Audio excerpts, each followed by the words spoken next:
Good afternoon, my dear brothers and sisters in Christ. This is Sister Nida Lacambra.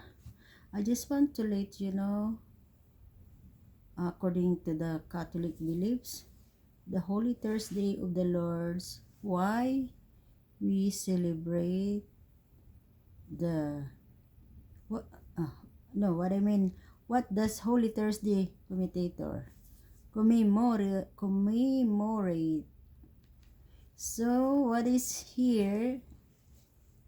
I'm going to read, said, Holy Thursday is the commemoration of the Last Supper of Jesus Christ, when He established the sacrament of Holy Communion. Prior to His arrest and crucifixion, it also commemorates His institution of the priesthood. The holiday falls on the Thursday before Easter and is part of Holy Week. Jesus celebrated the dinner as a Passover feast. Christ would fulfill his role as the Christian victim of the Passover for all to be saved by his final sacrifice.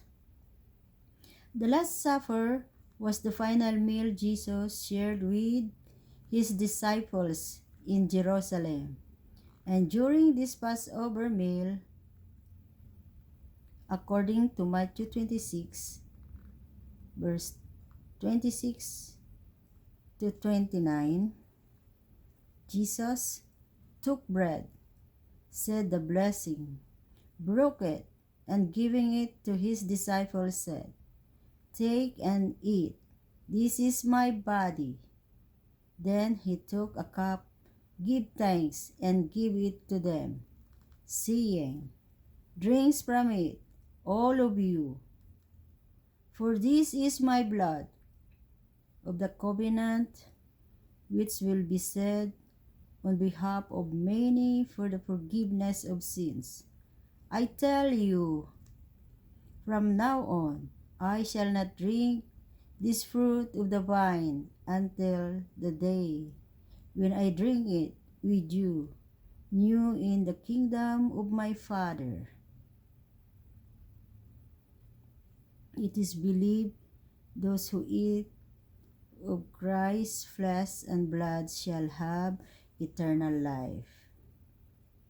So this is the word of the Lord. So happy Thursday.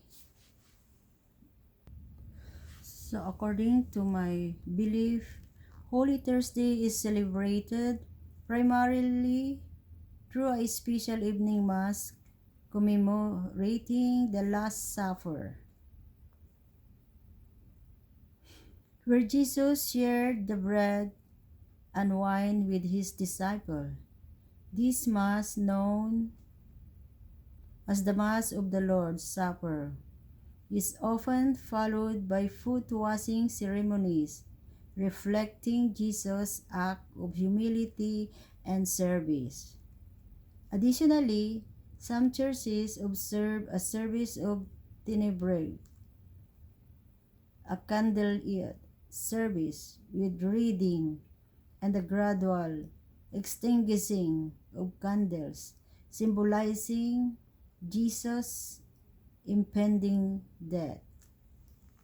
So, my dear brothers and sisters in Christ, we need to attend the Mass for the Last Supper if you can go close to your church.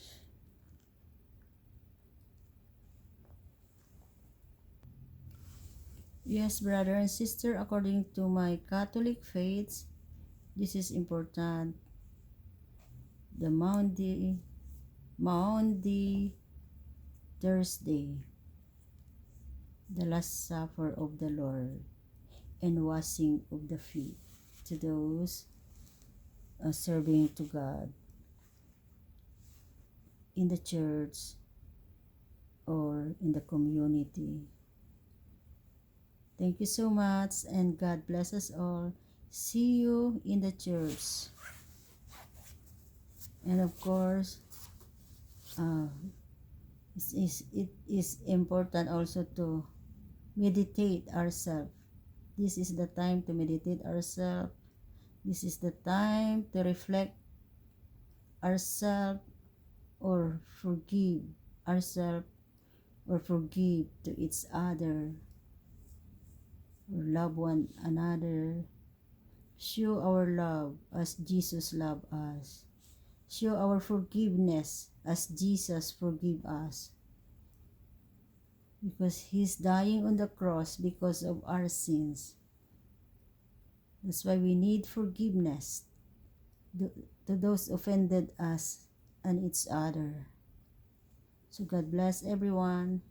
May the Lord love you, love us, and love the world. Lord, have mercy on us and hold the world. Forgive the world, Lord God.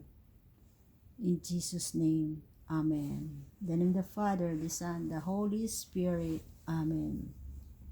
Thank you, Lord Jesus.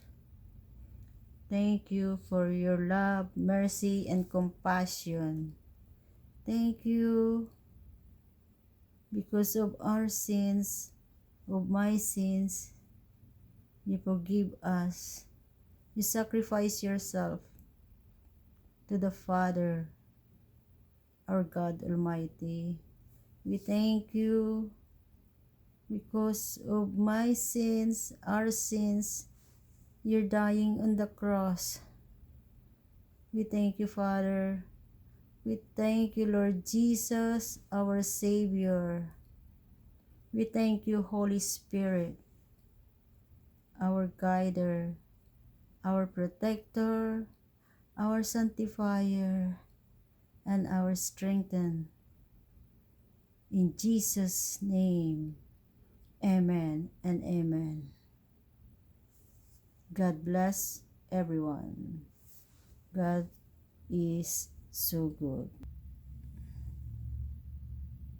Jesus, remember me when you come into your kingdom. Jesus, remember us when you're into your kingdom. Jesus, remember me when you come into your kingdom. Jesus, remember us when you're into your kingdom. Jesus, remember me when you come into your kingdom.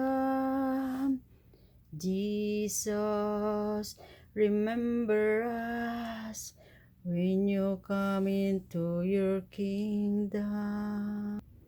Jesus, remember us when you come into your kingdom. Jesus, remember us when you come into your kingdom. Thank you, Jesus. Thank you. And God bless everyone. See you at the church.